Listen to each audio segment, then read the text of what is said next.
कभी भी आप ऐसे पोडियम से प्रचार मत सुनिएगा Never listen to preachings from such podiums जहां पे प्रचार का मकसद दूसरे पास्टर को या चर्च को गिराना है। where the motive of the preaching is to put other pastors down or other churches down. आपको समझ आ जाना चाहिए, इसका मतलब है आत्मा का काम हो नहीं रहा है।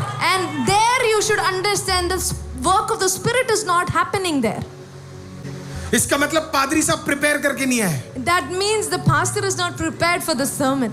अगर पादरी साहब के पास कोरा भी नहीं है और एबेद मेलेक नहीं है और शमगर नहीं है, इसका मतलब पादरी साहब प्रिपेयर्ड नहीं है। If the pastor does not have wonderful topics such as Abed Melek, Shamgar or Korah, that means the pastor is not prepared for a hallelujah. sermon. आपको ध्यान देना पोडियम से क्या वचन निकल कर आ रहा है। You have to be very careful what is being spoken hallelujah. from अगर the आपके podium. घरों में कोई, बाइबल कहती है, इस सुसमाचार के अलावा कोई और कुछ शब्द लेकर आए, आपका समय हो गया उनके साथ रिश्ता तोड़ने का। Bible tells us very clearly, if anybody speaks to you anything apart from the word of God, it is time to cut ties with them. मेरे घर में कोई नहीं आता चुगली करने के लिए, Nobody comes to my home to gossip. ना उनमें इतना दम है, Neither do they have that much audacity क्योंकि मैं to. एंटरटेन नहीं करता ऐसे कामों को। Because I do not entertain any of such work. Hallelujah. मुझे एक चीज पता है, मुझे शत्रुओं के बारे में जानने की जरूरत नहीं है, जब संभालने का काम खुदा ने लिया हुआ है। I do not have to know about my enemies because God is taking care of me. Stop being focused about your enemy